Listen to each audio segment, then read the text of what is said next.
Welcome back to Better Living. I'm joined now by Rokicki. He's the author of Pete the Popcorn.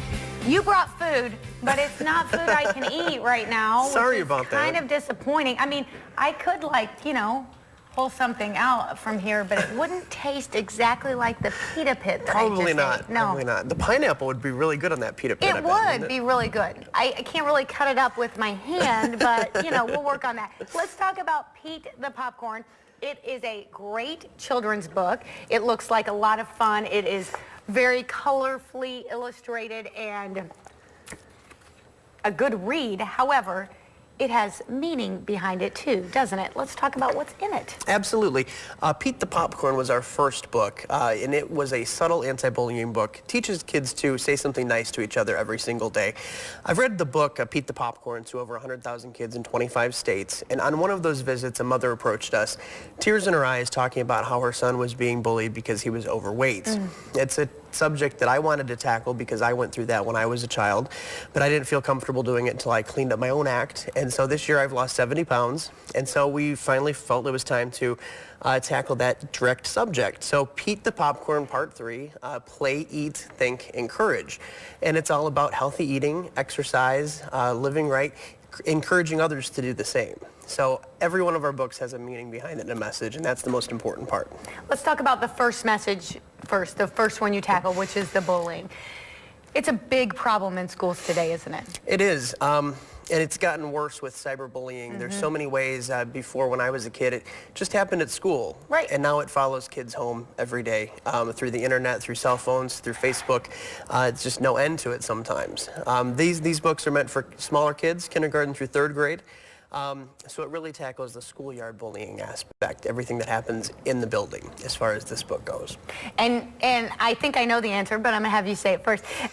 Why write the book? Why start? Is it because of your personal experiences? Because of my personal experiences. We started the whole book writing process because the co-author, Joe Kelly's young nephew, was being bullied on the school bus every day. So that's how we got into this. And then every message thereafter for all of our 8 books have stemmed from personal interactions with readers from all across the country. Parents come up to us, teachers come up to us, even kids tell us, I'd really like to hear a book about so-and-so. So all of our messages have come from ideas from people that we've met, and that's been the best part. I feel like we're really helping individual people, and if we help others along the way, that's great too. Right. Well, let's fast forward to Pete the Popcorn 3, and let's talk about the healthy eating and the moving, the exercising that you've moved on to now and your personal experience with that. I think you said the reason bullying has gotten even worse is because of the cell phones, the constant social media. That's part of the reason that the childhood obesity problem has gotten worse too. So let's talk about how your book is combating some of that. Absolutely. I wanted to break it down as simple as possible for children. So PEAT, we did an acronym: Play, Eat, Think, Encourage. Play is just exercise. In it, we talk about how Pete the Popcorn says, if we just ride our bikes to and from school every day, that's exercise, but it's also like playing. And of course, we use all P words, alliteration, so they bounce on their pogo stick. So we just want to talk to kids about any kind of activity, physical activity that you can do is really exercise, even if it really feels like playing. Eat. It's something we all do every day just to survive. When I was telling somebody about the PEAT acronym, somebody said eat should have meant exercise. But sometimes we put eat and it has this stigma to it, negative to it.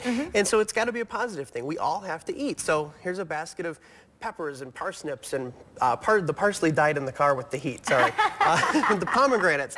So that's just a small range of foods that I've been eating over the past year. Healthy food, food that's organic, food that you can find around the perimeter of the grocery store, they always say. And isn't that the truth?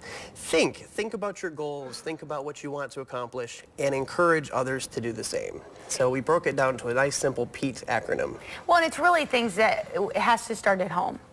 Because a lot of times kids perhaps aren't eating the pineapple because they've never been introduced to that. And don't get me wrong, I am as guilty as anybody else because it is certainly easier to throw the Easy Mac at my 10-year-old than it is to cut up the pineapple. And we're dealing with this whole controversy with school lunches right now, that they're trying to make those more healthy, which is absolutely something that needs to be done. When I was in high school, I remember we would get pizza and French fries. Yes, You know, yes. and that's unacceptable.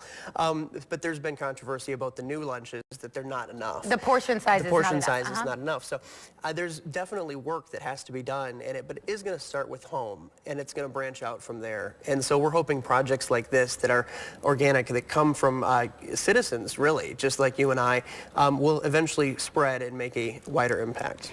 I got 30 seconds left. Tell people where they can get the Pete the Popcorn books. Pete the Popcorn is available on Amazon. All of our books are available right on Amazon.com or our website, www.petethepopcorn.com. Here locally, we're going to be at St. Patrick's of Heatherdown's Fall Art and Craft Show. That's tomorrow on Saturday from 10 a.m. to 3 p.m. Joe Kelly, the co-author, and I will be there signing copies, greeting our kid fans, and telling them some of the secrets in the book, because all of our books have secrets. And so we'll be there from 10 to 3. Well, it is the perfect way to make it fun for your kids to eat healthy and to learn about how and why they shouldn't bully and what they can do if they are being bullied. So get those books. Either go to Amazon.com or go visit them tomorrow. We'll be right back on Better Living.